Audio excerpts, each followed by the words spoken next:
Hare Krishna. A very good evening to all the devotees. I'm very happy to address you again on another Sunday evening on behalf of the IYF South Bangalore team. So we have been conducting this Prerna program on every Sunday evening at 6:30 from very long time.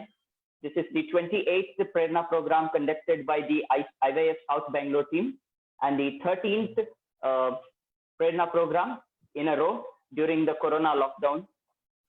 So I thank all the devotees and participants for all their enthusiastic participation in all our programs. Furthermore, for those participants who are new to our Prerna program, I would like to introduce myself. I am Kanak. I am a IIT physics faculty in Sri Chaitanya IIT Academy, and I will be your host for today evening. And I would also like to tell a few things about our Prerna program. So this is a spiritual program that is conducted for the youth of modern India, especially for Bangalore. So it is a program that happens on every Sunday starting at 6:30 p.m. The updates of this program and all the latest news regarding this program is available on our Facebook page, IYF South Bangalore Facebook page, and also in a WhatsApp chat group whose link I'm going to put into the chat box. So I would request all the newcomers to please join our Facebook page as well as our WhatsApp chat group to get all the latest updates. So it is a program that is based on Bhagavad Gita, Bhagavatam, Mahabharata and Ramayana, which focuses on making a better version of yourself. Speaking of which, it gives me immense pleasure to announce that IYF South Bangalore has decided to conduct a 21-day workshop. Yes, 21-day workshop starting from the month of July, about which you will be intimated very soon through the WhatsApp group and the Facebook page. The 21-day workshop has been named as Bringing the Best in You, bringing out the best in you. So this is the name for the workshop. So it aims at the development of personality of an individual on the basis of Vedic scriptures. So I would highly recommend that all the participants please join this program. Having said which, today the topic for the Prerna program is Mera Bharat Mahan, the glory of ancient India. All of us with great pride we say Mera Bharat Mahan, our country is great. But today in this program, we will learn that why is our country really great? Why is our culture so great? And to enlighten us about this topic, we have with us a very special personality. We have with us Chandrasekhar Prabhu. Hare Krishna Prabhuji. I would like to take a few moments and speak some few words about Prabhuji. Chandrasekhar Prabhu is a alumnus of NIT Surathkal. He has completed his BTech and MTech from NIT Surathkal, and Prabhuji is a gold medal holder. Not only that, Prabhuji is a topper from the very beginning of his academic career. That is, in 10th standard, Prabhuji is one of the toppers, and Prabhuji is very passionate about teaching. He has taught a few years, and Prabhuji is now pursuing his PhD in the prestigious Indian Institute of Science, Bangalore. Prabhuji is an active spiritual seeker from his school days itself, and Prabhuji has contributed immensely in various capacities in the Voice Club NITK chapter. It is a club that aims at spiritual development in engineering colleges. Prabhuji has also obtained a certificate for teaching Bhagavad Gita from ISKCON. And Prabhuji specializes in presenting the teachings of Bhagavad Gita to the modern youth. Hare Krishna Prabhuji, we are very fortunate to have you with us. Hare Krishna. Over to you, Prabhuji. Now, before we begin the session, Prabhuji, I just have a few things to say to the newcomers. That if during the course of the session you have any questions, you can write your questions onto the chat and direct them towards me. I will be presenting your questions to the speaker towards the end of this session. Hare Krishna. Thank you, Prabhuji. Hare Krishna. So it's a great pleasure to be with all of you. So unfortunately, we are in a virtual setting where I'm not able to see the faces of my audience, but still, one advantage is people have to join this voluntarily, right? So by default, we know that people who are interested are taking part in this. So hence, I welcome all of you for this Prerna Festival. It's my pleasure to be a part of this, to be sharing a few insights into what I have learned from my superiors. So here we go. We will straight away start with the session. So the topic is Mera Bharat Mahan. So by default, people from any country, okay, they usually feel proud of their country. Okay, so what is speciality about India? So is it that because I am born in India, I am saying Mera Bharat Mahan, or is there anything specific and special about India which we want to highlight and learn about? See, people also come with certain other mindsets. Some people think, oh no, why India? Maybe I made a mistake. I shouldn't have born in India. Maybe other countries like, America, etc., where, there is a lot of material opulences, material facilities, and also opportunities to growth. In India, there is a lot of politics, petty politics, and, the streets are so dirty and people don't keep their surroundings well. So like this, also we have seen people, having this kind of mindset. So now, what is the reality? And, we will look into all these various angles, and we will see the glory of India. And when I say India, let us call it as Bharat, okay? Because Bharat or Bharata is very important.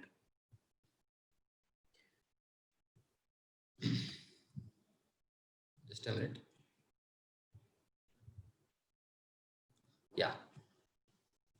So only thing is, if people are coming to waiting room and all, sometimes the slides are not visible properly. So I would request the organizers, if somebody is coming to waiting room, immediately let them in.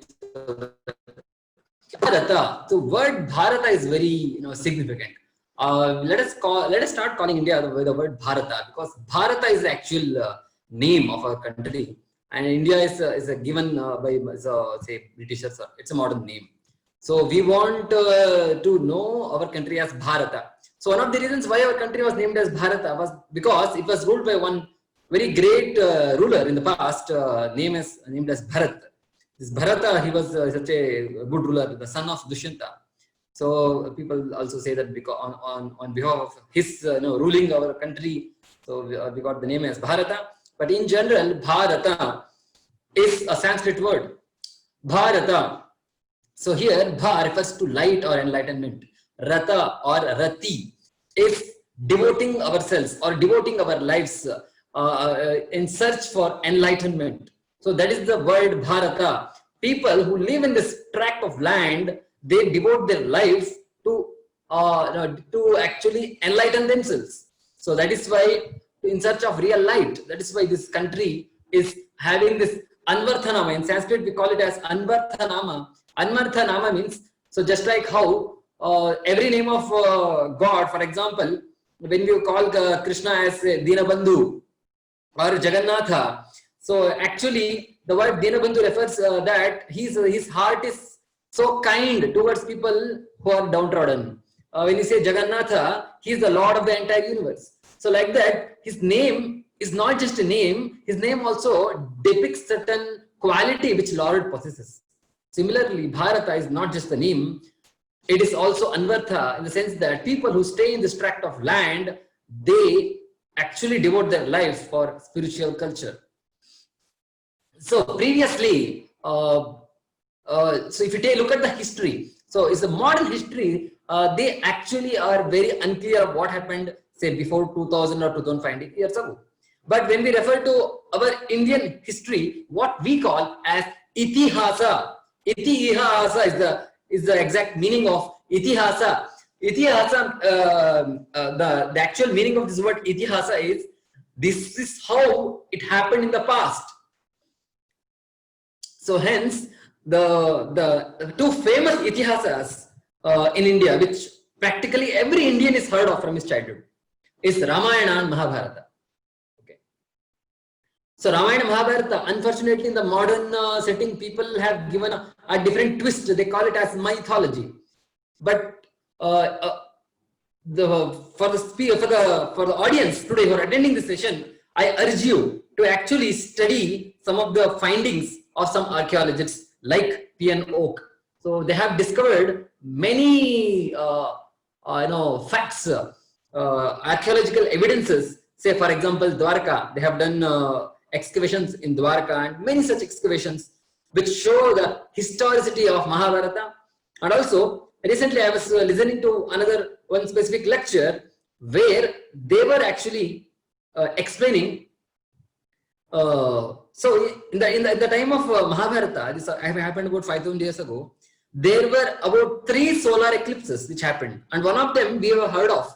That is during Mahabharata battle itself, during Jayadratha, killing of Jayadratha. That is one of the solar eclipses which happened during the battle, and after the battle there was some more solar eclipse. So like that, there were 3 solar eclipses described in Mahabharata, and when people actually studied this, okay, they were able to trace back in history about 5,000 years ago. Actually, there were 3 solar eclipses which happened at such distinct time intervals.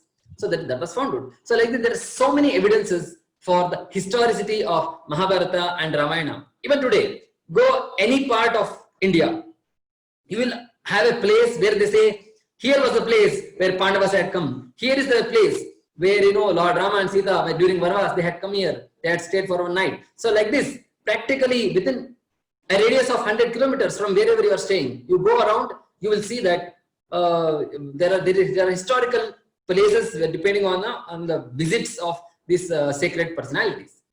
So when we look at this Ramayana and Mahabharata, there we see that this whole world was ruled under one rule. For example, today what you call as Afghanistan, there is a place in Afghanistan known as Kandahar. You might have heard of this place, Kandahar. So actually, it's a Sanskrit name. The Sanskrit name of Kandahar is Gandhara, which all of you would have heard of. Is actually Gandhara was a place where Shakuni has come from, and in fact, Dhritarashtra's wife Gandhari has come from. So Gandhari and Shakuni, they were brothers and sisters that we know. Those of you are aware of Mahabharata. So hence, this Afghanistan actually was part of this Mahabharata battle.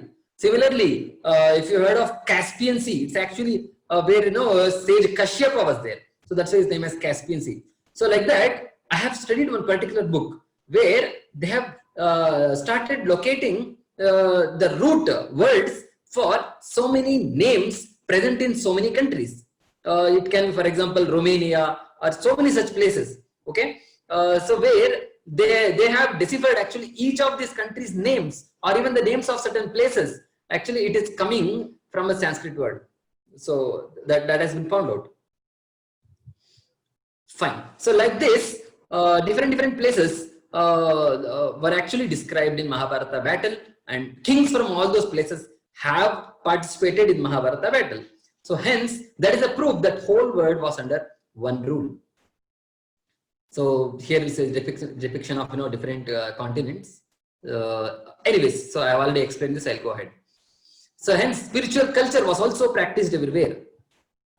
So I have read another book where the ancient civilizations, for example, you might have heard of Incas civilization, Mayan civilization. So like that, there are so many civilizations present around the globe, say in North America, Latin America, many places. So even in those places, when we trace back and see, some of those civilizations had cultures which were very similar to our Indian culture in the past. So that has been found out. So now coming to this point, what is culture? So usually whenever you want to accomplish a certain thing, you have to have these 3 things. One is, what is the goal? What is the destination you want to reach? That should be clear. And also, what is the process? What is the path you have to take to reach the destination? That should be clear. And also, the favorable environment must be there to accomplish that goal and to practice that process. In order to understand this, let us take some examples. For example, we had Nadia Comaneci. So she was from country, I think it is Romania. Yeah, she's from Romania, and she was active around 1970s, 1980s. She was one of the most famous athletes during her times. She was a gymnast, and at the age of 14, she got perfect score of 10 at Olympic Games, and she actually repeated that perfect scores of 10 in so many other Olympics. So it said that in 2000 she was named as one of the athletes of 20th century. Okay. So now, if you look back into her early life, so she has accomplished so much. So what were the factors which motivated? So it said that right from age of 6 she was practicing gymnastics, and her mother says that actually she was enrolled into gymnastics classes because she was so active. She was so active that mother did not know any other way to control her. So hence she was enrolled into gymnastic classes. So like this, right from age of 6, she was actively practicing gymnastic classes. And if you read her life story, so many other details will show that how right from early age, the goal and the process was very clear, and favorable environment was created by her parents and school, etc. Similarly, if you look at Bill Gates, so Bill Gates, he along with his childhood friend, he started this Microsoft, right? Around 1980s, 1970s, 1980s, he started Microsoft, and it has become one of the top most famous and wealthy companies around the globe. So if you look at the past of Bill Gates, so he was always mesmerized with coding. So right at age of 13, so of course in these days people at age of 13 they start coding. But if you go back one generation, people were not introduced to coding unless they come to engineering, right? So, but in the case of Bill Gates, right at the age of 13, he wrote his first program, and he was always mesmerized at how these computers work and how these codes work. So, and in this way, his school, they also opted him, okay, fine, if you are so interested in coding, okay, you may not do mathematics, you can focus on coding. So like this, even the school actually favored him. So in this way, he had this vision, and he also had the process which enabled him to become such a great businessman. And we all have heard so many stories of Einstein. So it said that Einstein was so bored in his school classes because most of the things what the school teacher was teaching was so basic and trivial to him that he didn't find it interesting, and he was sleeping in classroom. So, and his teachers, they all thought that he's a dumb fellow. He doesn't know anything. So that's what his parents were getting report, that here he's a dumb fellow, doesn't do anything in the classroom. So it said that one fine day, this boy Einstein, he was sleeping, and he just opened his eyes, and on the board he saw there were some problems. He just noted down all those problems, and next day he came and submitted to his teacher, sir, you had given the homework, I have completed the homework. And teacher was surprised. What are these questions you're claiming that you have solved? He showed that, and the teacher was really surprised and shocked, because those were some of the most unsolved questions in the field of physics. And Einstein, being a high school student, he had attempted, he had solved it. So in this way, right from engage, he had that clarity of what he wanted to be, and later, so many other things in his life, it helped him and arranged him, and he became what he became, one of the most prominent scientists in modern times. So the theory of relativity is attributed to him, and we know so many other contributions of Einstein. So like this, any accomplishment requires a favorable environment, okay?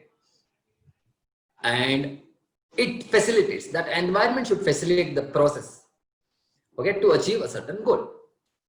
So having established the need of goal, process, and environment, okay. So now coming to Vedic culture. So what is the benefit of Vedic culture? So why do we call it as Mahan? Why do we call Bharat as Mahan? Why do we call our Sanskriti as Mahan? So this one, I want to make it clear. The thing is, there are so many goals possible. For example, we saw that a gymnast, Nadia Comaneci, she wanted to become gymnast, she wanted to get gold medal in Olympics. Of course, it's a lofty goal. It is a lofty goal compared to so many other goals. And similarly, so Bill Gates having a company which is one of the topmost wealthy companies in the entire world. Naturally, it appears to be lofty goals. But dear friends and audience, which is the loftiest goal possible? The loftiest goal possible is to reach the topmost destination possible in this universe. So now when you say universe, currently we are only looking at Earth or the max solar system. But if you look at Vedic literature, it supplies information of existence of Paravyoma, another parallel universe, in the sense that beyond this material sky, there is a spiritual sky. Okay, Krishna says, "Natat bhajayate suryo, na shashanko, na pavakaha, yadgatva nanivartante tadhama paramam mama." So in that abode, there is no need of any sun, there is no need of any other moon or even electricity. There is no need of all of those things because it is self-illuminatory.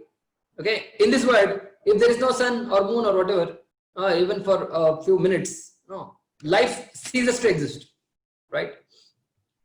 So we are so dependent on the light sources, light and heat sources, sun, moon, and of course, people may say, "Sir, what is this moon? We don't see moon giving so much light." No, it's not like that, because the vegetables, right? The vegetables get nourishment from moon. So that description is very clearly present in Bhagavad Gita again, how the moon, okay, the light from moon, it actually nourishes vegetables. So in this way, we are completely dependent on sun, moon, or other forms of electricity, which is generated via so many other sources like hydroelectric sources, etc. So we are so much dependent on that, right? But in the spiritual sky, there is no need of any of these things.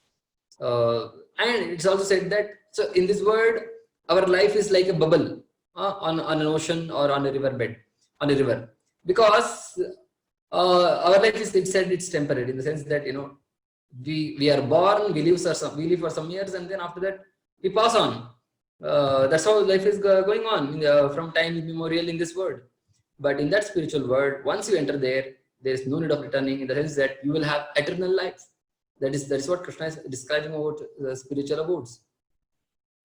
So hence, crossing this material sky. So all of us know that people want to actually go beyond what is humanly possible. That's why there are a lot of space missions, right? You hear a lot of space missions, moon missions, you know, landing on moon. There are so many missions, Chandrayaan. People are striving for that, because they want to go out and see what is there out.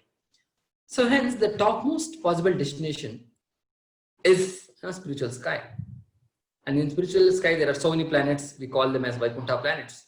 So reaching those Vaikuntha planets is a topmost goal, what is possible, and that we call as God, as well, no, Godhead. Godhead is because, you know, all those planets are directly, you know, under the care and custody of God.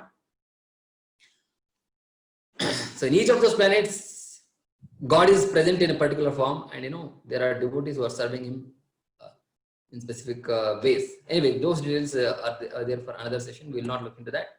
So now coming to why Vedic culture is Mahan, because the goal, what the Vedic culture sets, is the Mahan goal. That is going back to Godhead. That is the topmost goal possible, because that is the actual goal of life. Why? You know, everyone is suffering from the 4 real problems of life: Janma, Mrityu, Jara, Vyadhi, Dukkha, Dosha, Anadosha. It's a real problem of life, and how to overcome that real problem. This is $1 million question. People are striving so hard to overcome old age. They're not able to do it. People are striving so hard to overcome death. No, it's not. They're not able to do it. People are striving so hard to overcome disease. Today, you know, all over the globe, you know, people are crippled with the COVID-19 disease, right? Everything is stopped. You know, so for so many days, lockdowns were there, and, you know, people are suffering so much because of that. So people are trying so hard to overcome diseases. One disease they may try to suppress, but there is another disease going to come up. So hence, it's almost impossible to overcome these problems, because that is the nature of this world. Krishna says, "Dukkhalayam ashashvatam." This nature of this world is created. There is these different types of dukkha is there in this world, and hence ashashvatam, because we are not going to permanently stay here. So Krishna has given the description of this metal world. So hence, getting out of this metal world, punarapi jananam punarapi maranam punarapi janani jatareshayanam, get out of this world and go back to the original place where we have come from. So that is Natat Bhayase Suryo, the spiritual world. So Vedic culture sets that lofty goal, and it has the process. It has the process to reach that goal. That is why Vedic culture Mahan. There is ample opportunity to practice the process for going back to Godhead. Okay, so hence we are going to look at basically there are 5 most potent ways and means to actually reach our supreme goal of life, supreme destination of life. Okay, So they are basically chanting of the holy names, Nama Kirtana, and reading Vedic knowledge, Bhagavat Shravan, okay, and visiting holy places. It's like Dham Darshan, and meeting holy sages, that is Vaishnava Sangha, and temple worship, that is Sri Murti Seva. So basically these 5 different limbs of bhakti, okay, 5 most potent forms of bhakti yoga, okay, are amply available in this country. So we will take some examples. Chanting holy names. So we see that wherever you go, okay, any shop you see, for example, even if it's a wine shop in India, usually Shri Balaji Wines. So that is the name they give. So even if it's a wine shop, people are made to remember God's names. So, for example, we have people smoke bidi, right? Ganesh bidi. So even that their name is Ganesh is there. So in this way, people are somehow made to chant names of God. All the names of people in this generation or even the previous generation, you see, or Rama or Krishna, Satyanarayana. So like this, names of people are also names of God. So just by calling our family members' names, we are chanting names of God. That's how Ajamila got saved, if you know the story. Ajamila kept his last son's name as Narayana. And when the Yamadutas came, Ajamila was so terrified, he just called out his last son's name because he was habituated to call out. It's natural, right? When we are attached to our family members, we keep calling out their names. But in the case of Ajamila, just by calling out the name of his last son, actually Vishnudutas came, because Vishnudutas said, though he called out name of his last son, but he called out the name of Narayana, which is actually belonging to God. So hence he called it out without any offense. So hence we have come to save him. So in this way, chanting of holy names, so much ample opportunity is there in this part of the world. And reading Vedic books. Of course, nowadays it's online available, so you may say I can read anywhere. But actually when you say reading Vedic books, it is not just about reading some online literature. It's more about hearing from people. It's more about visiting the temples and hearing from people who are practicing the teachings of these books. Okay, so in this way we know that in previous times there were harikathas, right, or forms of art like Yakshagana. Even today if you see Yakshagana, it's actually depicting so many leelas of God. And harikatha was there in the villages and all. They had the only entertainment available is harikatha. Whole night they used to sit and hear harikatha. So in this way, people had this opportunity to listen continuously. And also there are so many saints, so many gurus all over the country. They are always available. They are always giving their wisdom to people. And third is visiting holy places, holy rivers.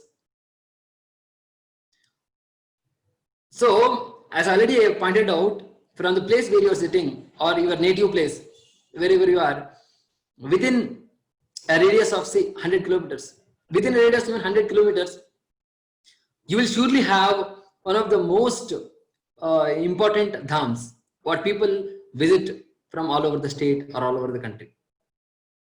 It is possible, you see. So in this way, there is ample opportunity. There are so many temples, so many holy places, and having histories of thousands of years. People have been worshipping the deities there in that particular place for thousands of years. So in this way, we have ample opportunity to visit the holy places. What is the advantage of holy places? Someone may ask.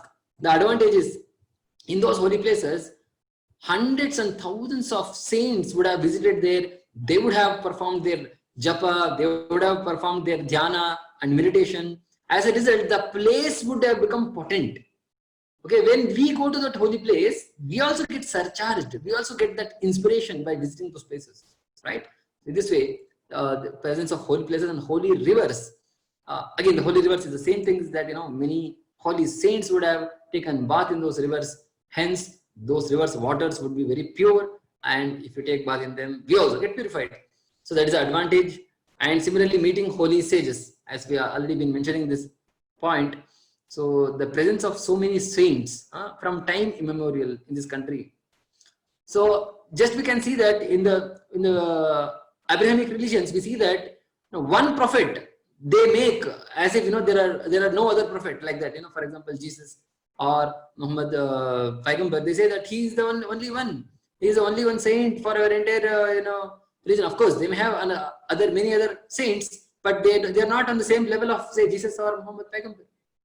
So, but in our Vedic religion, you see that practically at every age we have so many saints walking on the surface of the earth.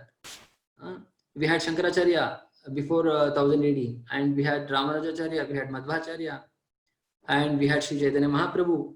And after Chaitanya Mahaprabhu, there were so many, there are 6 Goswamis. And during medieval times, we had Purandaradasa in Karnataka, Kanakadasa. So many saints who walked on the surface of this part of the country, and they disseminated their wisdom in the form of kirtanas, in the form of pravachans, and in the form of books. And by their association, people all got inspired and motivated to lead a purer life and to have a better goal of reaching back to Godhead. And then finally we have this temple worships. So as already we have been mentioning, there are so many temples and there are elaborate forms of rituals of worshipping these deities. And each and every temple has a specific, for example, in Melkote, you might have visited Melkote. Melkote, the Lord's Kirita is very famous. Lord's Mudi they call it, okay. And in Srirangam, when they bring the Lord out of the temple, the way the procession is taken out, okay, that is very, very special. There are different ways in which the procession is taken out. So that is very special. And in Kanchipuram, if you have visited, there is a huge umbrella on the head of the Lord. Okay, so huge umbrella. So that is very special. And similarly in Balaji temple, Tirupati, okay, especially the prasadam there, for example, laddu or for the Lord they offer what is known as vada. That is very famous. So in this way, for every temple and for every deity, there is a particular way in which we offer worship, and people relate to it. Even the businessman, okay, what he does usually, he says that he goes to Balaji and says, Balaji, you are my business partner. Whatever I earn, okay, some percentage I am going to give you in hundi. So like this, people start business and they have been successful in the sense that they make Balaji as business partner. It is a fact. We can see that. So like this, people relate with the deities very personally. People relate with the deities very, very personally. So just recently, I have been to my native village, where there is about hundreds of years old Lakshmi Narasimha temple, which was dilapidated, and my father is trying to make it again, bring it back alive. So renovation of the temple is going on. So like this, people have relationships with the temples, and they identify. They say that this is my Kula Devata, this is my Mane Devru, so I visit that particular deity every year. So like this, that kind of relationship with the deities is so prominent in our country. See that. Okay, after seeing the Mahanata of the goal and the ample opportunities available in India to reach that, now, are we to say that in India only that is possible and all the material advancements or science, etc., was not so developed in India? Are we thinking in those lines? The answer is no. See that. So in India, there is tremendous contribution to these various fields. The field of education. So the Gurukula education. So I have read books by one Dharampal. What he has done is he has compiled so many letters and exchanges between the British officers. They were all compiled and kept in London. And this Dharampal, I think he married a British resident, and then he had this opportunity to go and visit England. And maybe after 1947, when India got freedom, he took out all those letters and he read them, and he understood how was India before, during the early times of Britishers or later times of British occupation. So then he has written books. Specifically, there are 5 books. Okay, so where he has explained how the Indian education system worked. So India is famous for Gurukul education system. So what is this the potency of this Gurukul education system? The thing is that in Gurukul education system, nobody had to pay anything as a fee. Of course, in the end, based on everybody's means, whatever is their means, they used to give Guru Dakshina out of gratitude of receiving the knowledge. That is different. But other than that, Guru was not charging any money from students. And Dharampal says that actually in any school, if you see, they were taught all different languages. Okay, they were taught mathematics. And it's not that only for higher classes Gurukul was there. That's a myth. People from all classes, so-called lower castes, or Dalits, even they were enrolled into schools. Even they were getting education into Gurukuls. That's what he says. And mathematics. See, there are so many great mathematicians in ancient India, like Aryabhatta or Bhaskaracharya. People say that, okay, Indians only gave 0. No, it is false. India gave all the numerals in number system, not just 0. So they simply call it Arabic numerals because that is a root. Arabs, they came to India, they learned these numerals, they adopted it, and then Europeans came and learned that from Arabs. That's why they call it Arabic numerals. But actually it is Hindu numerals. So in this way, all the numerals was contribution of Indians. And Aryabhatta had even calculated the digits of pi to so many decimal places. And Bhaskaracharya's Lilavati has so many theorems on algebra. And Bodhayana Sulva Sutra describes Pythagoras theorem, I think even about 100 years or even 1000 years before Pythagoras. Okay, so I have credible sources to believe that these early Europeans, they actually when they were the trades and merchants, they were moving around. They actually learned some of these things from India, and then that became practice and practiced in their country. And eventually people thought their Pythagoras or things like that, they have discovered it. But actually the thing is, these are all practiced. This mathematics and so many other theorems were already in practice in India, and actually they were learned by all this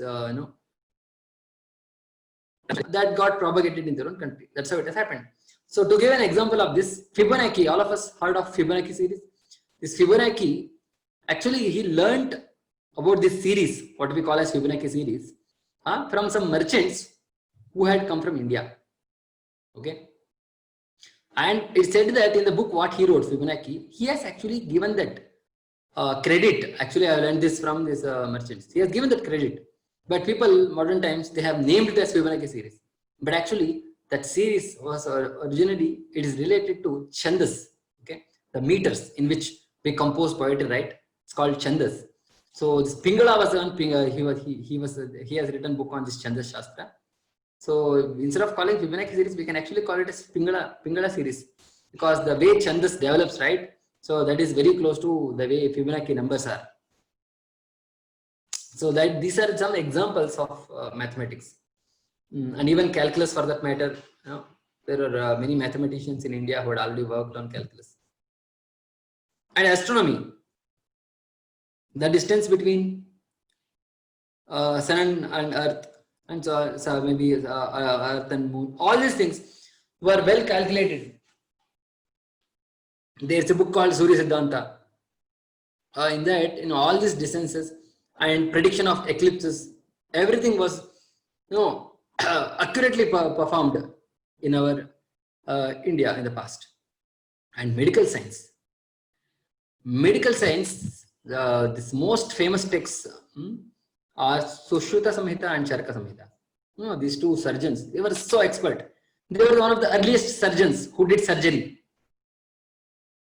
So it is said that even this modern book, okay, on this surgery, etc., it has a page of all the tools used for surgery, and I think they have created they have given credits to either Sushruta or Charaka, I don't remember. So like that, I have read somewhere that actually this all these tools they had images they have taken. So in this way, this knowledge of all these tools and how to use in surgery was also actually, it went from India to those countries. And Ayurveda. So Ayurveda is such a wonderful science, it deals with the root cause of the diseases. The modern way of allopathy, it actually tries to treat the symptoms of the disease. And sometimes symptoms may get suppressed, but the original disease may remain, and it will eventually come out in some other way. But Ayurveda is a real science in the sense that it goes to the root of the disease, and the medicine actually starts working from that. So as a result, apparently it may take some extra more time to actually cure the symptoms, but the disease gets completely cured. Okay, so that's about Ayurveda. And martial arts. So this Kalaripayattu, what we call, and even this Kung Fu, etc. Right? It said that there was a king called Bodhi Dharman or somebody who actually traveled from South India to China, and there actually he taught this Kung Fu. So it said like that. There are historical evidences for that. So this is even martial art. There are so many different types of martial arts which were practiced in India.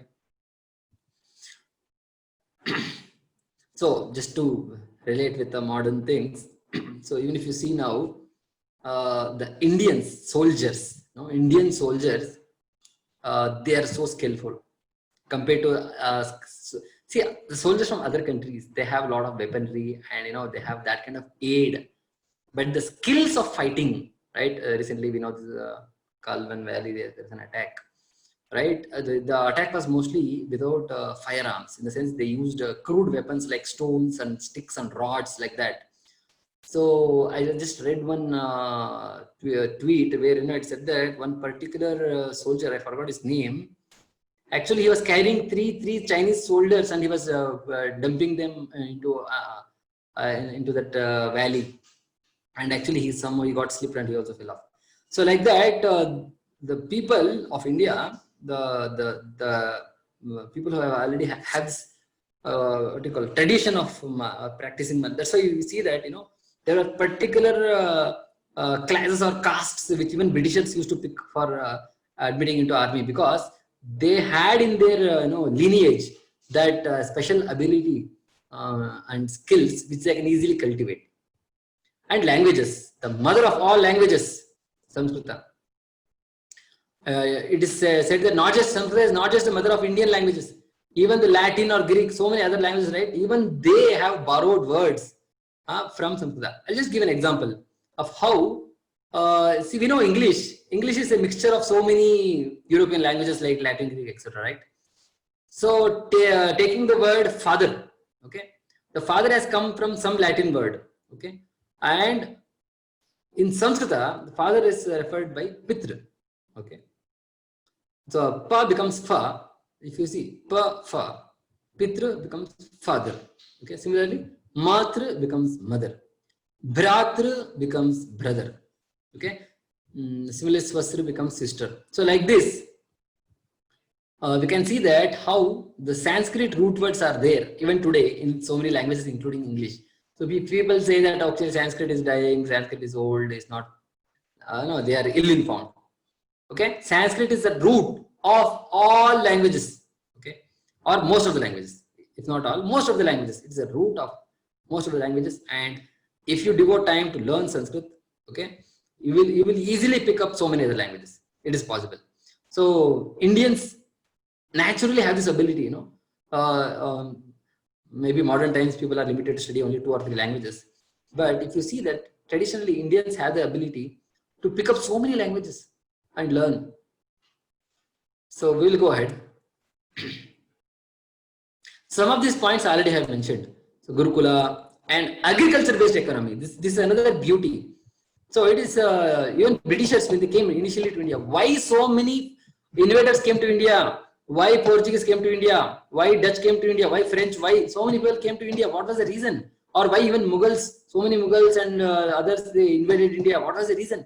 If you look at that, the only reason is because India was very prosperous. Why was India so prosperous? Because India's prosperity depends on the real economy. The real economy is always based on agriculture. Because agriculture is one place where you just have to put seed. One seed gives rise to 100 or even 1,000 seeds, right? That's how paddy or wheat grows, right? So that is where real multiplication happens, real wealth generated in agriculture. And why do we revere cows and bulls? Because cows and bulls, they immensely help in agriculture.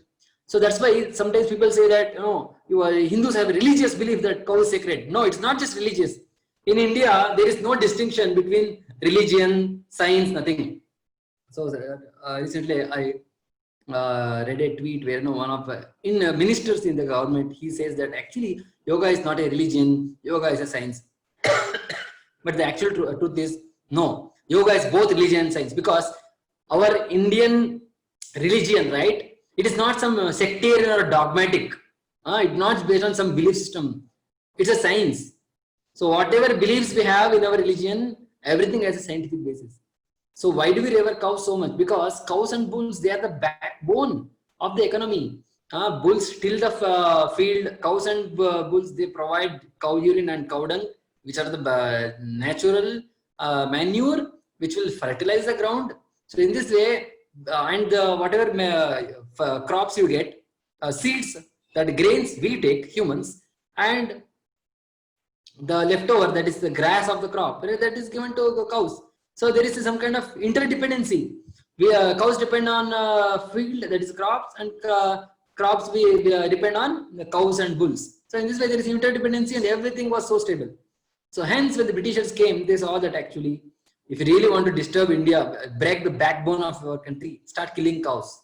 That's how they introduced a cow slaughter into India. Okay.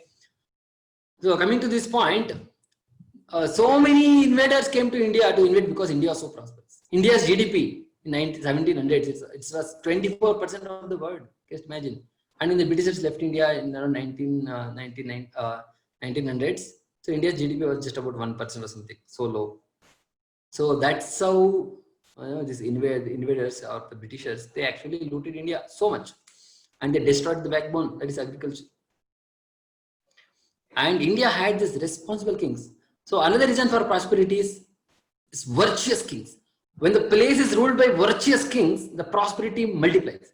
It is said that when Maharaja Yudhishthira was ruling the earth, the nature was paying taxes, in the sense that river was providing ample water, the mountains, they were providing ample minerals, the cows were providing ample milk and other milk products. So like this, even the nature provided tax to the king who was so virtuous and righteous. And Parikshit Maharaj, he was so virtuous and righteous that when he saw that there was a man who was cladded like a king in a royal dress, but he was about to kill or torture a bull. So Parikshit became so angry, and Parikshit was about to kill him. So he said that in my country, not even an animal can be tortured. He doesn't accept it. So when kings are so righteous, and they actually truly love and serve all their citizens, where is the question of any kind of poverty? It is said that one of the travelers who came to India, he says that actually we do not find a single beggar in India, not a single beggar. Recently, I was just looking at one of the tweets where he's a chef, okay? His name I forgot. So he was giving an interview to BBC, and BBC, the interviewer, they asked a question. So you are from India, have you experienced hunger? So his answer was no, actually. Actually, when I experienced real hunger when I was in New York, because he was from Amritsar, he says that actually in India, there are so many community kitchens where, they feed people without asking for any money. For example, in India, we know, right, there are so many temples, they freely give food.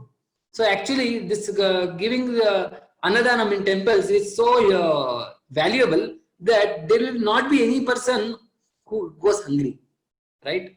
So in this way, Indian culture by default doesn't exploit any class of people. Everybody is taken care of. And Shivaji Maharaj, in our recent times, what kind of chivalrous king he was. He was surrounded by enemies from all directions, but he never gave up. So the life story of Shivaji Maharaj is so thrilling. You all can read that. And at the same time, he had the virtue. So one of the expeditions, his soldiers and Senapati, they captured the fort, and as a result, the leader of that fort, his wife, they also captured her, and they brought her to Shivaji Maharaj. Shivaji Maharaj, we have brought a gift for you. Please accept her. And and Shivaji said, no. For me, she is like my mother. She may be enemy's wife, but any other man's wife is like a mother for me. So, and he told, give her a royal, treatment, and send her back to her husband. So like this, Shivaji Maharaj had great character. So now coming to the final part of the discussion, how evidence of Vedic culture around the globe, it is there. We have another 15 minutes for our talk. So we'll conclude it by this important series of slides of how there is presence of Vedic culture around the globe, and the evidence is seen even today. Even today, if you go around the globe, you can see the evidence. So it's just a map showing that you can see that here we have Indonesia. This place we can keep in mind. We have Japan here. We have Russia here. We have Kazakhstan. We have so many other places here. Just keep a note of that. And somewhere in Indonesia, there is a island known as Bali. Okay, and here is Vietnam. So it is said that in ancient Philippines, so if you see Philippines, somewhere it comes here. Yeah, Philippines comes here. In ancient Philippines, Filipino Sanskrit was still in use about 900 years ago. So there are some mentions here. Casparis confirmed that the script and the words used in the Laguna document were exactly the same as those that were used on the island Java. Okay, that is about year 822. So in 1996, a Filipino history buff in California precisely converted the Sanskrit date over to our calendar by using astronomical software and some historical detective work. He determined that the Sanskrit date written on the plate, okay, Sanskrit date written on the plate was exactly Monday, April 900 CE. Okay. So that is just one example. And this, most of you would have heard it. So the largest Vishnu temple in the world is not in India. Of course, largest Vishnu temple where worship is going on, that is there in India, that is in Srirangam. Okay. But the actual largest Vishnu temple in the world is there in Cambodia, which is known as Angkor Wat. You can see this temple, such a huge complex. Okay. So some of the things, let us look into this Angkor Wat. So the inscriptions are found in Sanskrit. Okay. Angkor Wat was built at the zenith of Cambodian Empire in 1150 AD, plus temple of Lord Vishnu. Angkor was the capital of Cambodia, the great empire from 800 to 1432. Okay. By the late 900s, the Hindu-age empire spread across Southeast Asia, spreading Hinduism, other aspects of Southeast Asian culture. In the 1220s, the empire was weakened by invasions by the Cham people. As the empire declined, Thailand, Laos, and other nations arose from the ashes. Angkor eventually repelled the Chams and became a strong, wealthy kingdom, again after about a decade. So its king had converted to Buddhism. So as a result, the effect of Hinduism waded out. So there are nearly a mile of bas reliefs running around the first level of Angkor, depicting the Hindu epics of Ramayana, Mahabharata, the historical battles, the royal court, and Hindu religion. Okay, fine. So you can see that in this wall, description of Mahabharata war is there. Okay, and here we can see that Vyasa is describing, and Ganapati, yes, here Ganapati is writing down Mahabharata. That depiction is also there in Angkor Wat. And also you can see that Vishnu is there on Garuda. So Garuda is here. This is Garuda here, and Vishnu is sitting on Garuda. That is there in Angkor Wat. Okay. And here you can see Garuda here. Garuda's Vigraha is here in a place known as Priya Khan temple. And the bas reliefs, there is Ravana here. Okay, this is 10-headed Ravana. You can see here 10-headed Ravana, Angkor Wat. And here again Lord Vishnu on Garuda. Okay, and there is a lot of roundabouts in Bali. As I mentioned, there is one island there known as Bali, which have these amazing statues depicting. I would call it as murtis instead of statues. Amazing murtis depicting various gods of Hindu religion. So this is there in Ubud, Indonesia, and it depicts Arjuna. Okay, and here is statue of Bhima at Bali, Indonesia. Here you can see that Kumbhakarna is here. He is fighting monkeys. Okay, this is in Indonesia. So even I think Indonesian Airlines is known as Garuda Airlines. So even the name itself is having a Hindu name. And here Ghatotkaja and Karna, they fight. That is one of the battles in Mahabharata where Karna and Ghatotkaja they fight, and Karna eventually kills Ghatotkaja. So that is a war here. So that is depicted. Gatotkaca Karna war that is depicted in Bali, Indonesia. And it's in Java, there's whole tree wooden carving depicting Ramatambak, the story taken from Ramayana. So here there's a list of characters from Indonesian Mahabharata, and how is related to Indian version. So Bhishma and Bhishma is our Indian version. King Pandu is King Pandu. Deshtaratha is Dhritarashtra. Devi Kunti is Kunti. Gendari is Gandhari. Madrim is Madri. Karna is Karna. Durna is Drona. Duryodhana is Duryodhana. Shankuni is Shakuni. Arjuna is Arjuna. Yudhishthira is Yudhishthira. Okay. Kuntadeva, Dharma Vangsha. So like that. So in this way, there is a lot of semblance between their depiction and what we study in India. So here we can see that there is depiction of Dashavataras. Okay, you can see the depiction of Dashavataras of Vishnu. That is Matsya, Kurma, Varaha, Vamana, Narasimha, Rama, Parashurama, Balarama, Buddha, and Kalki. And in Indonesia, we have Ganesha deity here and we have Vishnu deity. They are all present in Indonesia. Okay. Again, Vishnuji and Garuda in Indonesia. So in Java, Hanuman narrating about Lord Rama. Here Hanuman is narrating about Rama to Sita. Okay. So here a monkey army is carrying boulders and building Ram Setu. Okay. So from Vietnam, now we are coming to Vietnam. Thousands of years old Lord Shiva and Lord Vishnu deity found in Vietnam. You can see the third eye is there here. So it is Lord Shiva. This is Garuda. So it is Vishnu. So here a Vietnam deity of Lord Ganesha here. So here four-armed form of Lord Vishnu. Okay. Even before Angkor Wat's period, that is 7th century. So the outstanding Vishnu is carved in a style associated with the period prior to the establishment of Khmer capital Angkor.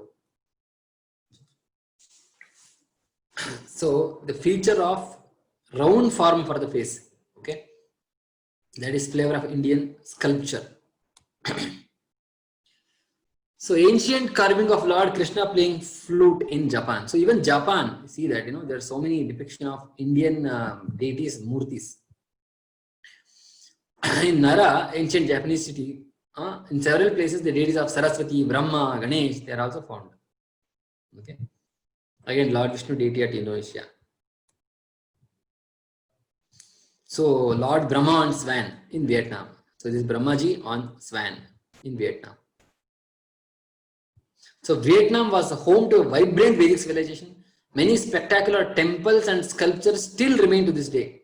Vedic deities such as Shiva, Vishnu, Brahma, and many various other deities were widely worshipped. Okay.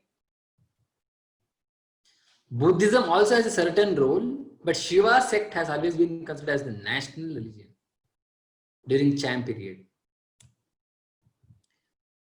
So here ancient Prambanan temple is there.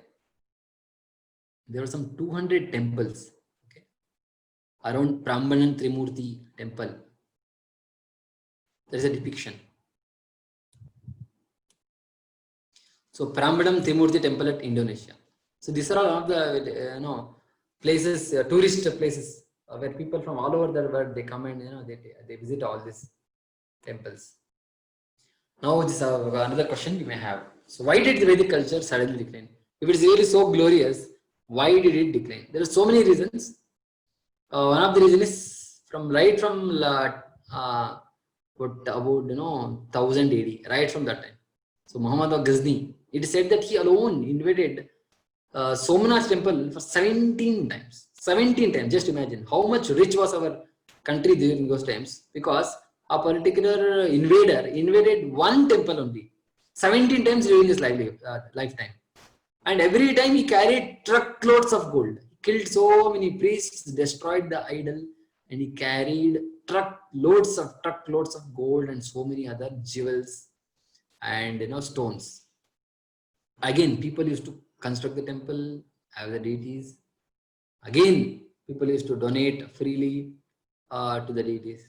And again, this fellow used to come. So in this way that happened.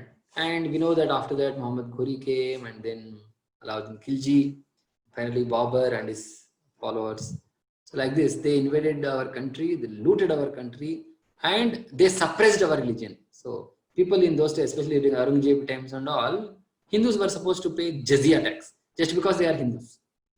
So that kind of oppression was followed. So hence, people were robbed of their wealth, simply unnecessarily huge taxes. The British invasion, though it is only for 300 years, but the amount they have looted, you can't imagine. So much they have looted. During Churchill times, so much of grains were still there, but still about 4 million people died of famine in Bengal. Okay, artificial famine was created by Britishers. So in this way, when people are tortured like that day in and day out, it is said that when people like Portuguese, when they invaded, they didn't tolerate our Vedic culture and other things. So they wanted to curb it. As a result, they targeted Brahmins. So they didn't allow Brahmins to practice their rituals or whatever. And those Brahmins who were Vaidyas, Ayurvedyas, right? If they practiced those their system of medicine, they were punished. So in this way, even Ayurveda declined. People who are experts in Ayurveda, they slowly started declining because they were not propagated. In fact, they were suppressed. Okay. And influence of Western culture in the recent times, because as a result, when people were robbed of their self-esteem because of wrong education system, that actually is more important here to mention. Because the education system introduced by British, what they did was they understood that Gurukul formed the backbone of the vibrancy of this Indian culture. So remove Gurukuls. So what they did, they made students that you have to enroll to schools, and they stopped giving any kind of money because kings used to provide money to Gurukuls to run, and those donations were stopped. So there were no means for Gurukuls to be run, and students naturally had to get admitted to these English schools. And in these English schools, they were taught all wrong things about their history. They were told you are fallen, downtrodden, degraded. That's why you are under ruled by us. Like this, you are black skinned, we are white skinned, we are superior. So many things they have done. Okay, so in this way, people's self-esteem were hurt. Especially some of the Indians who are a little bit fickle-minded. They went to London, they studied, they started speaking in English, and they came back and they started looking down upon their own fellow brothers. Okay, so this all happened. As a result, the self-esteem what we had within ourselves, right, it slowly degraded, deteriorated, and we started aping the West. Whatever West did, we started feeling that is correct.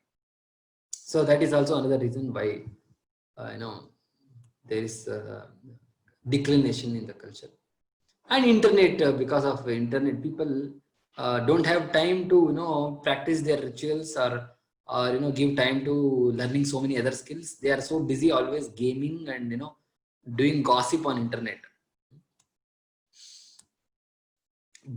And as I already mentioned, British conspiracy, first is they break the Gurukula, as I told how they broke the Gurukula, and misinterpret our Vedic. Yes, this is another thing. They started saying, oh, this is mythology, that is mythology. Another thing they started saying, oh, Aryan invasion theory. Indians actually were not Indians before. Dravidians are real Indians, and Aryans came from middle Europe. That from that region they came. So all those things they started fooling people. Of course, now it is debunked. We have a lot of evidences how Aryan invasion theory is a false myth. It is debunked now. But still, people have been fed all these lies constantly. Then people forget their own real history. And other thing, what they did is they started, putting so many scholars to study Samskrita. Once they study Samskrita, they started twisting, because Samskrita, one word can have multiple meanings. They started twisting the meanings of these Sanskrit shlokas, and they misinterpreted and wrote wrong meanings to these Vedas. And as a result, when people started reading the English translation of the Vedas, they started feeling down, oh, Vedas having such wrong ideas. What is this? So like that, people's esteem towards their own Vedic texts they came down. And as I told, they hampered our agriculture by one thing. As I told, they started cow slaughter, and they started providing artificial manure. Artificial manure is so good as long as you get some few crops, but after that the soil real fertility goes down. It becomes barren. So hence, that also is a cause of degradation of our economy. And as I told, Aryan invasion theory, that is, they wanted to feel the Indians are, good for nothing. So here, Lord Macaulay's address, okay, to the British Parliament in 1835. I have travelled across the length and breadth of India. I have not seen one person who is a beggar, who is a thief. Such wealth I have seen in this country, such high moral values, people of such caliber, that I do not think we would ever conquer this country unless we break the very backbone of this nation, which is our spiritual and cultural heritage. And therefore, I propose that we replace our old and ancient education system, our culture.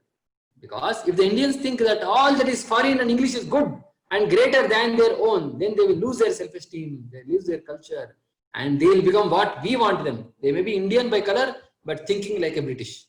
Hence, they will become truly dominated. Okay.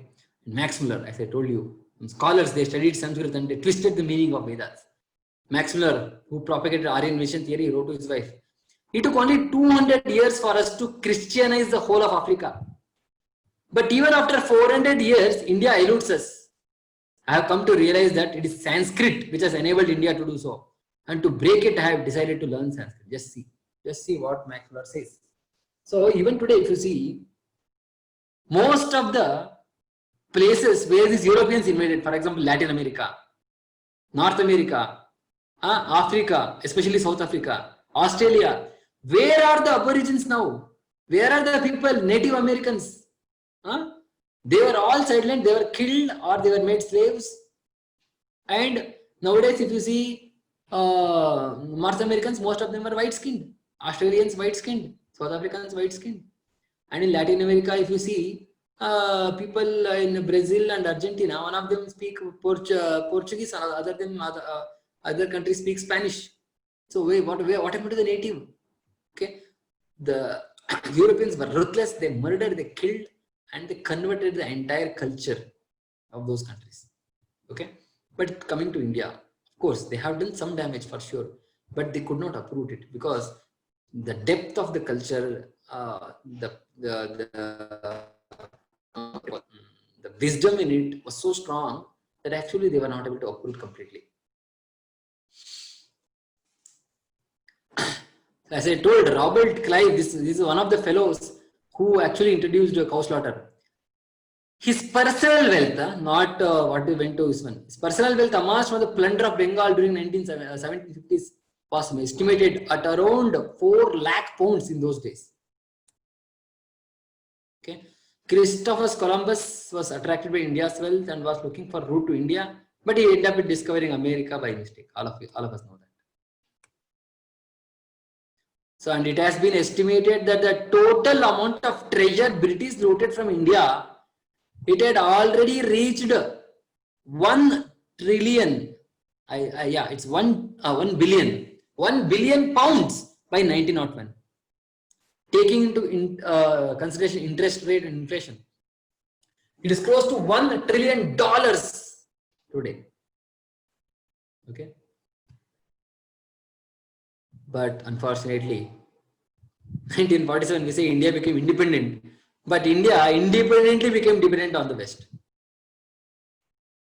Okay, that's why one of our foremost acharyas of modern times, Srila Prabhupada, he went to West. He said, Indians, you are aping West. Okay, I'll go to West, I'll make them devotees of Krishna. And then when they came to India, when Indians saw the Westerners are singing and dancing on streets, they got inspired. So in this way, ISKCON was established by Srila Prabhupada. So ultimately what we should do? Okay, should we ignore the West? Or should we ignore the technological advancements of the West? No. Okay. Because today we are using this laptop or mobile or whatever, okay, etc. Right? So technology is fine, but technology should not be misused. It is like having a blind man, because he doesn't have the wisdom to use the technology properly. Okay, and Indians are compared here, if you see, to a lame man. Lame man means they have a lot of wisdom, they can see, but they cannot walk by themselves.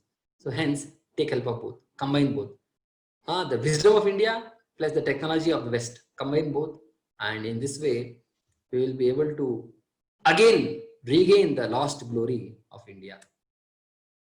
Okay. Come, so let us discover the real glory of India, enrich our own lives, and enrich the lives of spiritually impoverished people all over the world.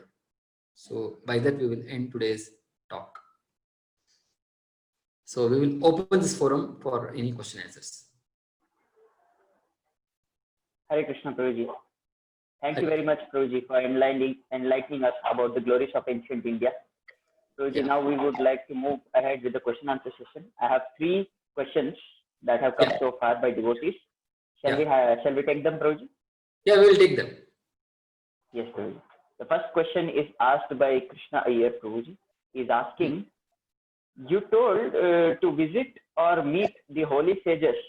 How do we get to know who is a real sage in the present time? How do we recognize them? Okay, recognizing real sage, real saint. There is a question, right? Yes, Prabhuji. Yes. Okay, so it's a very valid question. So when our Acharya Prabhupada was asked a similar question, so he gave different answers at different times. But one of the main prominent answers he gave is Acharya. The word Acharya is not just speaker but follower. So if the person who is speaking so many big things, is he following it in personal life? That is important. Okay, if Achar se prachar. Acharya means Achara. Whatever he speaks, it has to be imbibed in his life. And when he has imbibed in his life, that has to lead to certain type of transformations in his life. He should have developed certain good qualities within himself, right? You know, whatever qualities we read from scriptures, right? A person who is saintly, he is always humble or he is tolerant. There are so many qualities of saintly people, right? So are these qualities manifest in this person who is claiming that he is following the scriptures? So these are some of the tests we have to do. And with respect to Krishna's devotee, Prabhupada says, if somebody calls that, I'm a Krishna's devotee, then you should just see how much he is addicted to Krishna. Just like how a drunkard is always thinking of drinking, right? Similarly, a devotee of Krishna must always constantly think of Krishna. So how much a person is constantly thinking of Krishna, by seeing that, you will know whether he is a true, genuine saint or not. Of course, it may take some amount of time for you to observe. At the first meeting, you may not be able to find it. That's fine. You take some time to develop faith in that person. But once you seen everything and you see that, okay, here is a person who is bona fide, I can depend on him, then you start following whatever he says. So that is a brief. Yeah. Thank you, Prabhuji, for the answer. I hope that answers the devotee's question. Yeah. Now, the next question is asked by Nandish Pai Prabhu. Prabhuji is asking, even though we have a lot of proof for existence of God, why do Westerners still don't believe in God? Yeah, nice question. So it is a nice saying is there. A theist requires no proof or no logic to believe in God, and an atheist accepts no proof or no logic to believe in God. In the sense that atheism is a mentality. People who are really open-minded, who say that, actually, no, I don't know whether God is there or not, but if I can be convinced with all this logic and reason, okay, then I'll accept. Okay, that's called open mind. He's neither theist nor atheist. But here, both atheist or theist, actually, they are already made up their minds. Theist is already clear because of logic or whatever, but he is clear now. God is there, I will follow his teachings. Atheist is also clear. Whether you give reason or give proof, whatever, I will not accept God. Okay. So in this way, people are already hell-bent. Even if there are reasons, for example, archaeology, I'll take example, Darwin's theory. Darwin claimed, man came from monkeys, so and so. But Darwin did not have any proof. So he said, okay, for archaeology tomorrow when you dig up the fossils, if fossils give that evidence, then my theory stands, otherwise my theory fails. But later when they dug up the fossils, actually fossils did not conclude. By fossils, they could not conclude man came from monkey. They started doing forgery of fossils.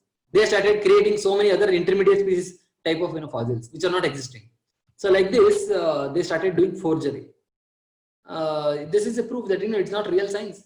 If you do forgery of data, is it science? It's bogus. So real science means you have open mind and you're based on logic or reason or so many other tools of acquiring knowledge. If you can be convinced, then you will start following. So that is what is open or rational mind. But this many people, most of the people, they may claim to be followers of science, but they are not. Hare Krishna, Prabhuji. Thank you very much, Prabhuji. There is next question by Amar Prabhu. Prabhuji is asking, sir, why don't we study these glories of India? Why do we study only failures of our country? Very question put up by our audience. So actually this is also again tactic. Unfortunately, it's a tactic. It's a tactic by so-called historians who are appointed by our early governments. They are known as Marxist historians. Okay, the Marxist means they want to give a certain angle to our history. They are not ready to openly study our history. They started giving some kind of angles like, oh, Mughals were really great. See, we are not having any kind of enmity towards any particular caste or religion. We are open to everybody, but truth cannot be hidden, right? You cannot modify the facts. If Aurangzeb was ruthless and he was a killer, it is a fact. You cannot change the fact, right? So, but these people try to meddle with this truths. For example, they say Akbar the Great, but actually Akbar killed about 30,000 normal civilians when he captured Chittor fort. So what was the need to kill so many people? In what way he is great by doing that, right? So, but still they had given all these wrong angles. And similarly, they start saying that Hindus' beliefs are wrong. Your belief is superstition. Go and see what is the belief of other religions. How many of them are scientifically authorized beliefs? Go and see. Go and study. Okay. So, see, sort of beliefs which are not completely supported by science exist in any religion. Okay. And some of them cannot be proved by science because science has only limited scope. Okay. You can only perform experiments with tools what you have. And based on those experiments, you can conclude certain things. If it is beyond the tools what you have, you cannot use science to assess that, right? So, but normally people are made to believe that, Hindus are superstitious, Hindus have so many blind beliefs, or etc., etc., etc. And believable. We somehow, as we already discussed in the class, we have lost our self-esteem. So anybody comes and says anything, we accept and we look down upon ourselves. So that has to change. That's why we have this session, Mera Bharat Maha. Hare Krishna, Prabhuji. Thank you. We have one more question, Prabhuji.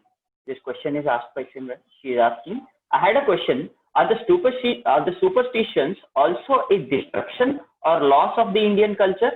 If so, how do we get it over? Because if there is science behind everything that we have followed, are there scientific reasons to them as well? Yeah, very good question, very valid question. See, among the so-called superstitions, there may be some of them which are really superstitions, but majority of them are not superstitions. But we categorize them as superstitions because we don't know the reason behind them. For example, so during solar eclipse, we don't eat anything. This is an example. So people may call it as superstition, but actually it's said that the rays of sun during solar eclipse, it is not a healthy rays, in the sense they may be harmful to the body. So hence eating something during those times may be harmful for your body. Of course, it may not harm everybody who may eat, but at the same time, if somebody has a different type of immune system, which may hamper them, right? So it's a preventive measure. It's a precaution taken. So just like COVID, now I may, like, why should I wear mask? The person next to me may not have COVID, right? So then why should I wear mask? It's of no use. If you try to argue like this, no. By general rule, we assume that anybody may have COVID and we wear mask and we try to have social distancing. So that's how you avoid a disease, right? Similarly, we don't know who is going to get affected by certain rays of sun or etc. We don't know that, but it is always have a precaution. prevention is better than cure. That's what ancients believed. Okay, why to invite a disease and try to cure it later? Better to avoid, na?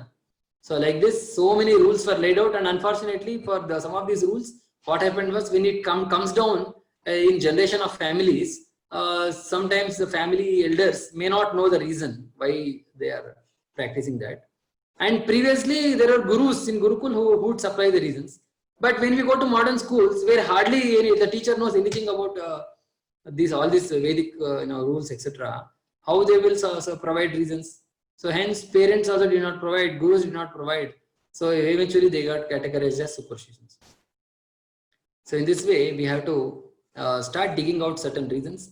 So what I would suggest is, instead of blindly categorizing everything as superstition, leaving them out, better to start following them as much as you can, and you parallelly discover the scientific evidence or scientific reasoning behind that. And again, as we say, scientific reason, when we say scientific, science is limited. Come on, just 100 years ago, people did not know many things about atom, right? They did not know. Just imagine. So then that's how they did some discoveries and experiments, and finally they came to know many things more. But can we say our science is complete now today? Right? So many things are yet to be discovered, right? So hence our so there are two forms of acquiring knowledge, known as Arohana Pantha and Avarohana Pantha. When you say Arohana Pantha, Arohana means ascending process of knowledge. Avarohana Pantha means descending process of knowledge. In ascending process of knowledge, you don't know what is the truth or what is reality. You try to do experiment and discover it. In descending process of knowledge, you accept something as authority. For example, we accept Vedas as authority. We accept it as authority, though I have not realized the truth, but I accept that as truth, and I start practicing a conducive lifestyle, and I start experimenting in my personal capacity, and eventually I will discover it through what I call as realizations. That we categorize as realizations. So in this way, this is descending process of knowledge. So always there is going to be a certain conflict. Okay, the Vedic way of acquiring wisdom is a descending process. We accept the Vedic truths, we practice it, and then we realize it. But the modern scientific way is ascending process, where I don't know what is truth. I am blind about it, but I'll make some hypothesis, I'll do some experiments, then I'll do some observations. Okay, but still I may not be able to give a very conclusive answer to what is truth. So hence, ascending process is very confusing always. But descending process, we know, we accept something as fact, and then we try to learn it, and we try to realize it into our lives. So that is a very safe way. Of course, that is safe when the authority is perfect. That's why we accept Vedas as authority, which is Apaurishaya, in the sense that it is not made by man, it is given by God. So hence we accept that authority, which is very perfect. Based on that, we get the knowledge, and then we practice and realize it. So that's how we come to the real knowledge. Hare Krishna, Prabhuji. Thank you. I hope that answers the question, Prabhuji. There's one last question by Krishna Iyer, Prabhuji again. Prabhuji is asking, so some articles use Ramayana and Mahabharata to prove Darwin's theory and theories of parallel universe. What do we do for these false sayings? See, sometimes we want to fit everything together. I want Darwin theory also, I want Ramayana also, everything I want. Right? So, of course, we don't have to disturb everybody's belief or faith. Okay? We don't have to disturb. If they believe that, okay, Darwin's theory and Ramayana, they are very close to each other. If they believe like that, there is no need for me to go and disturb their faith. But is it properly according to some evidence? No, it is not like that. Okay? Because Darwin's theory itself doesn't stand proved. That's why it's known as theory. It's not a law or something. It's a theory because it's not yet completely proved. There may be some supporting evidences, but some of the supporting evidence, what they claim as evidence, is actually forged. So hence, this is a very gray area. And see, some of the principles Darwin says, for example, survival of fittest or natural selection. Just because Darwin said that doesn't mean Darwin would have just observed it. Okay, in nature, because nature, fittest survive. That's what he would have observed. Now that is not due to Darwin theory, right? It is already happening in nature, and Darwin just accorded to that. Is it not? You should always see things like that. When a scientist studies nature, it's not that he is making the nature behave like that. Nature is already behaving like that, and he is documenting that and he is reporting that. That's it. So in this way, the entirety of Darwin theory, totality may be wrong, but some sections of that theory may be valid. Okay, because the observations are correct, but the conclusions, what is deriving out of the observation, may not be correct. You are getting the point. So similarly, some aspects of the theory may be true. Okay, so hence we don't have to completely remove or reject Darwin's theory as bogus completely. Okay, the conclusions are wrong. Okay, but some of the observations, they are correct. So that's why people, what they do usually when you try to argue with Darwin theory proponents, they usually start saying, oh, see, here survival of fittest is happening, so Darwin theory is correct. No, just because one of the aspects of the theory is working, because that was the observation Darwin made, that doesn't mean that the conclusions offered by the theory is also correct, right? Just the observation is correct, and there are so many other supporting evidences required which was not supplied. Okay, Darwin could not supply it. He told tomorrow when fossil evidences are going to come, that will give, but fossil evidences have not given conclusively. So hence it's not an established law or something. And yes, there is the way in which the creation, as per Vedas, there is a particular way in which the order in which creation happened, but that has got nothing to do with Darwin's theory or something. And another thing is, when you come to monkeys, okay, these vanaras, okay, these vanaras were not like monkeys. They were a different set of species which were created, okay, before this birth of Rama took place. Because most of these vanaras, they were actually descendants of Devatas. They came to support Rama to defeat Ravana, because Ravana had asked immunity from getting killed by anybody else except for humans and I think monkeys, like that, except for these two species. And also Ravana had got a couple of curses. He started making fun of one sage or somebody, that you look like a monkey, like that. He started making fun, so that sage has cursed that you will get killed by your army gets killed by monkeys, like that. He had got a curse. Keeping all this in background, this vanaras were actually the species was created to aid Lord Rama to gain victory over Ravana. So hence it is not that there is a hierarchy of species getting evolved. It's not like that. So the species were all created at one go, but the order in which created, maybe first created species, maybe fish or aquatic, that is fine. Okay, but it's not that one species evolved into another species, but the order may be followed in a particular way. So that is what I can give some kind of parallel.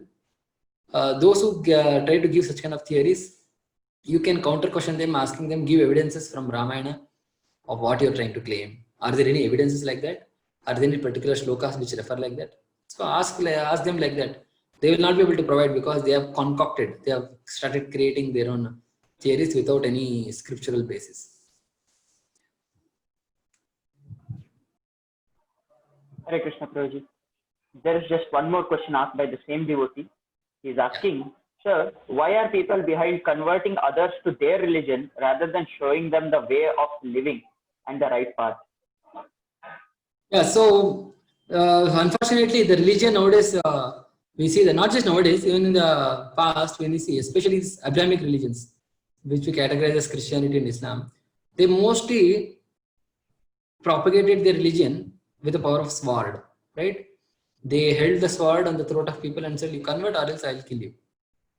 So that they did because they used religion as a political tool to control people, right? So that's why even today, if they want, why they want to convert people? Not because they want to deliver them, not because they want to serve the people. No, the reason is when more people become their sect or their followers, then they will obey them. So when they obey them, I can rule over them. So that is the reason. That's it. They don't have any real, softness of heart or compassion towards the people. Oh, these people are suffering. If only I give them teachings of my religion, these people may get uplifted. And if they get uplifted, then they'll become happy. That kind of compassionate heart, if somebody has, and if they go and if they share the wisdom of their religion, I don't have any problem with the conversion. But that is not happening. Most of these conversions are planned. They are funded by many societies so that it's carried out, so that it becomes a political tool. Now, even today, if you see, some infiltration is happening from certain countries. A particular set of people are coming to different corners of India. Why they are doing that? Ultimately to have a political advantage, because we know voting system is there. So they will provide all voting rights to these people. So the percentage of vote. So we Hindus, we usually divide. We don't vote as in a mass. But that particular sector, the people, they vote in a mass. In the sense, if they are 20% in a locality, all 20% vote goes to one particular person. So, and even if he gets a Hindu, some 10-20% of Hindu votes, and he will become, say, 35-40%, he will win over all other people. So like this, they use it as a political tool, unfortunately. So it is not going to do any benefit to the person who is getting converted.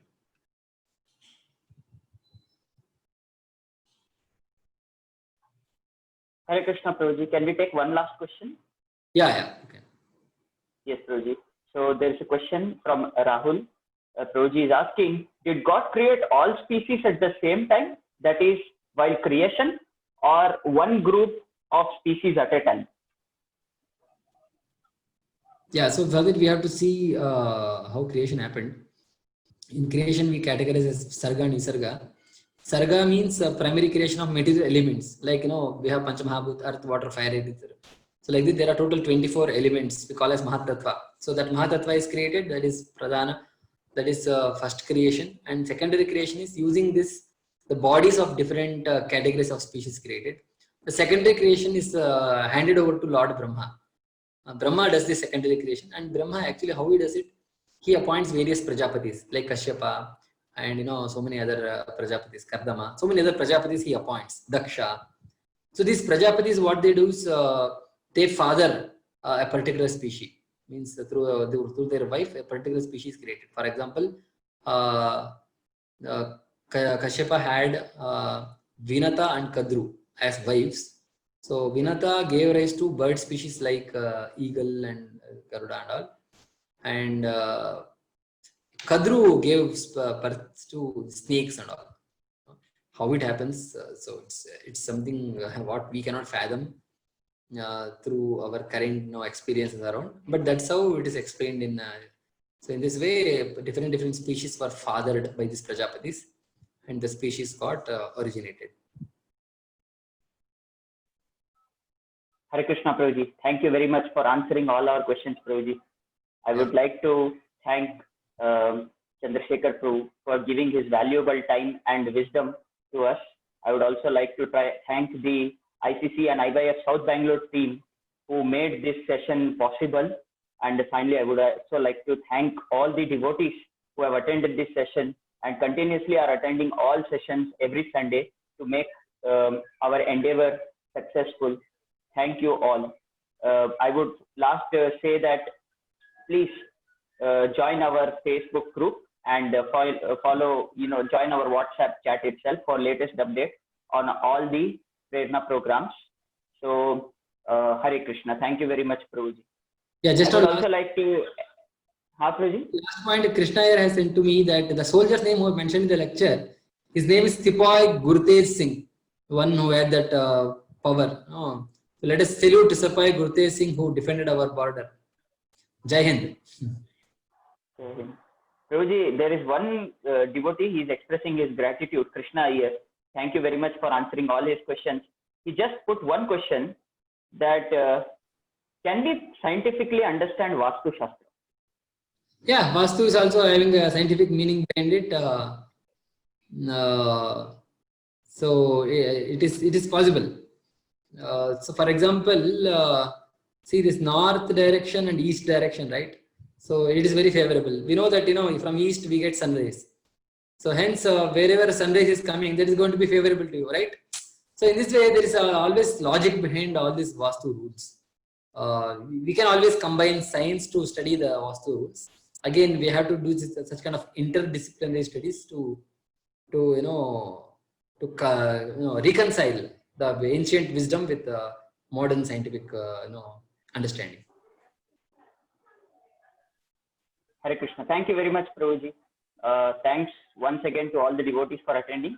Please join the WhatsApp group for Prerna. Hare Krishna. Hare Krishna. Thank you all. Thank you all for joining me today. Hare Krishna.